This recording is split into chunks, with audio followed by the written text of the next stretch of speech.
पाटलिपुत्रा, गोपालगंज, शिवहर और दरभंगा में भी पार्टी इलेक्शन लड़ेगी, जिसका ऐलान पार्टी आज कर रही है।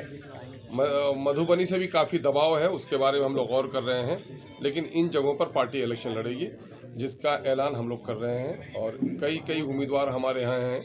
अभी हमारी पार्टी में आज ज्वाइनिंग भी हो रही है मोहतरमा प्रियंका चौधरी साहिबा का, जिनका काराकट से ताल्लुक़ है, और जनाब फारूक साहब का भी, जिनका पाटलिपुत्रा से ताल्लुक़ है, वो ज्वाइन कर रहे हैं। कई सीनियर लीडर हमारे ज्वाइन कर रहे हैं और हम बड़ी मजबूती के साथ इलेक्शन लड़ना चाहते हैं। मेरी ख्वाहिश है, पार्टी की पूरी कोशिश है कि कहीं से भी भाजपा कामयाब नहीं हो, लेकिन चूंकि हम इलेक्शन का ऐलान करते हैं तो आप लोग इल्ज़ाम लगाते हैं।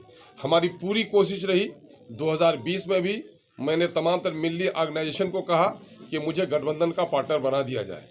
इस मरतबे जब इंडिया का गठबंधन बना तो हम लोगों ने कोशिश की, तमाम तर नेताओं से बात की, प्रेस के माध्यम से भी उन लोगों से आग्रह किया कि साहब, हम नहीं चाहते हैं कि सेकुलर वोटों का बिखराव हो, हमें भी अपना पार्टनर आप बनाइए। लेकिन ये लोग सिर्फ बीजेपी का खौफ दिखाकर माइनॉरिटी की क़यादत को, माइनॉरिटी की लीडरशिप को कहीं उभरने नहीं देना चाहते हैं। हालांकि MIM अपने टिकट के बंटवारे में पिछले दिनों में भी हमने इलेक्शन लड़ा था, तो ऐसा कुछ भी नहीं था कि हमने नॉन माइनॉरिटी को वोट नहीं दिया, ये टिकट नहीं दिया। हमने यादव को टिकट दिया, हमने दलितों को टिकट दिया है। अब की बार भी जो हम MP के इलेक्शन के लिए जिन सीटों का ऐलान कर रहे हैं, हम 50% वहाँ जो टिकट्स हैं वो हम नॉन मुस्लिम्स को देंगे। इसलिए कोई इल्ज़ाम हम पर नहीं लगा सकता है कि हम कोई ख़ास जमात और समूह की बात कर रहे हैं। हमने इंडिया गठबंधन के लोगों से बार बार गुजारिश की।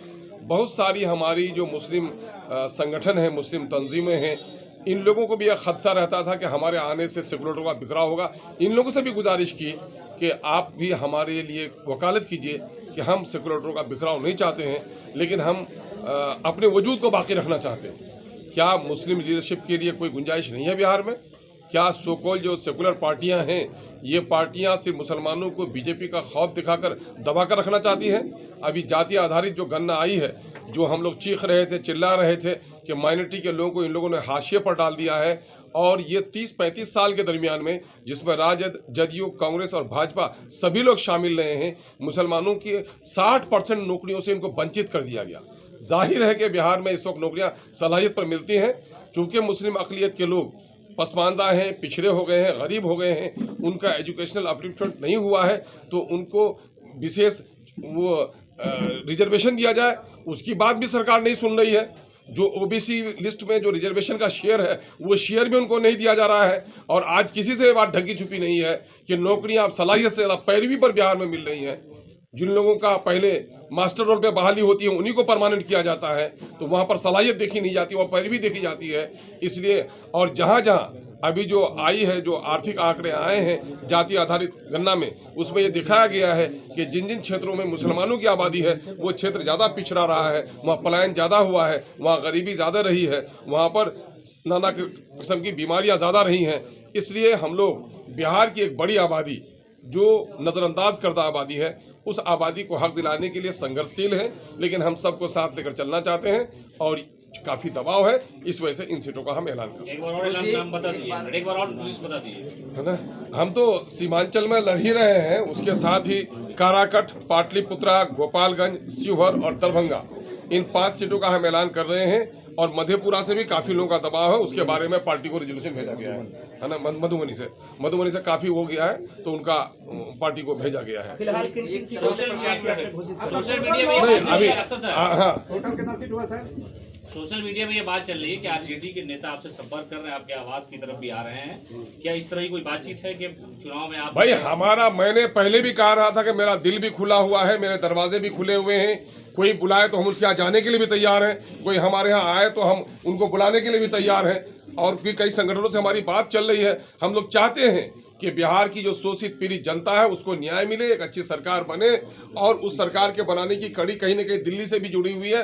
दिल्ली में भी बिहार का प्रतिनिधित्व सही तौर पर हो, चूँकि बिहार को हक नहीं मिल रहा है। नीतीश कुमार जी ने कहा डबल इंजन की सरकार होगी, बिहार को हक दिलाएंगे। दामन फैलाकर वो पटना यूनिवर्सिटी को भी सेंट्रल यूनिवर्सिटी नहीं बना सके, न कोई विशेष पैकेज ले सके। इसलिए एक ईमानदाराना कोशिश होनी चाहिए। जो ईमानदाराना कोशिश करने के लिए जो भी पार्टियां आएंगी, हम उनके साथ चलने के लिए तैयार हैं। उनका लाइक माइंडेड पार्टियों से मेरा कल भी इनकार नहीं था, आज भी मुझे मुझे इनकार नहीं है। एक तरफ हमने 16 सीटों का ऐलान किया है। एक का प्रत्याशी हम लोगों ने घोषित नहीं किया है, चूंकि मामला गया का था। अभी इसका हम लोग को करना था, वहां पर कुछ मामला जो रिपोर्ट वहां पर गई है उस रिपोर्ट पर हम लोग के नेता ने रोक दिया है। वहां के ऑब्जर्वर आ रहे हैं 1-2 दिन में, उसके बाद हमारा दूसरे, तीसरे, चौथे पर 5वें मरहले का फैसला होगा। बीजेपी को डैमेज करना चाहते हैं, दूसरी तरफ आप पे आरोप लगता है कि बीजेपी की बी टीम है। कौन बेशरम लोग मुझे बीजेपी का बी टीम कहते हैं? हिम्मत तो मुझसे मुकालमा कर ले, बहस कर ले। नीतीश कुमार जी पिछले दिनों में जब आए थे बहुत बीजेपी को छोड़ के, तो हर जगह वही प्रचार कर रहे थे। कुछ हमारे धार्मिक गुरुओं को लेकर बैठ के भी उसने बंद कमरे में मीटिंग की, साहब सबसे खतरनाक तो ये हैदराबाद वाली पार्टी है। गए थे समाधान यात्रा में पूर्णिया, समाधान तो कुछ किया नहीं समस्याओं का। वहां पर भी वही कहा कि बीजेपी की बी टीम है। ये कौन बेशरम लोग हैं? कौन नहीं है बीजेपी के गोद में बैठे हुए? ये सारे लोग बीजेपी के गोद में बैठे हुए हैं। अगर बीजेपी से कोई अलग है, चूंकि उनका कोई नुकसान नहीं है, उनके स्वार्थ का नुकसान हो सकता है, लेकिन मेरे मजहब का नुकसान है, मेरी नस्लों का नुकसान है, मेरे धर्म का नुकसान है, मेरे धर्मस्थली का नुकसान है। और जिस तवानाई के साथ बैरिस्टर असदुद्दीन अवैसी साहब धर्मनिरपेक्षता के दामन को थामे हुए मुसलमानों के हक और हुकूक की बात करते हैं, दलितों के हक और हुकूक की बात करते हैं, कोई माइक का लाल कह सकता है कि बीजेपी हम बीजेपी को बर्दाश्त करेंगे? आप चलकर जो है कहीं ना कहीं आप इंडिया गठबंधन का ही वोट काटेंगे ना भाई। बपौती है किसी की वोट, बपौती है किसी की वोट। मैं जब 5 जीत के आया था तो किसका कट के आया था? मैं जब 5 जीत के आया था कहाँ जीता? कौन था वहां पर? वोट पे लिखा हुआ है नाम किसी का है? अरे हमारे वोट पर राज किया है लोगों ने। आप 2015 का आप देख लो, गठबंधन की सरकार की रिपोर्ट, 41% वोट हासिल किए थे महागठबंधन ने। 41% में 18% वोट मुसलमानों का था।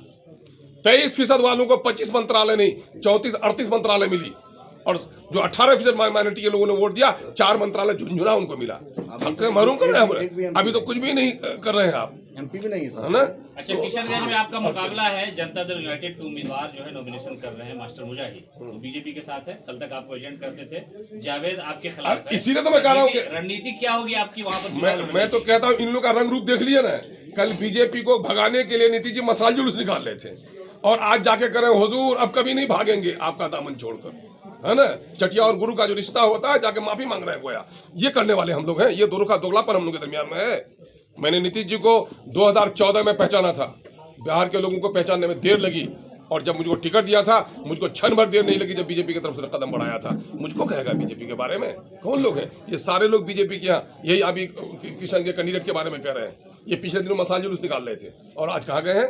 किन के लिए? मोदी के लिए वोट मांगने के लिए गए हैं ना। तो ये मोदी के चमचे और ये नीतीश कुमार के दोहरे किरदार के लोग हम पर इल्जाम लगाएंगे। चलिए, बहुत रोजा भी है, इसलिए ख्याल रखना।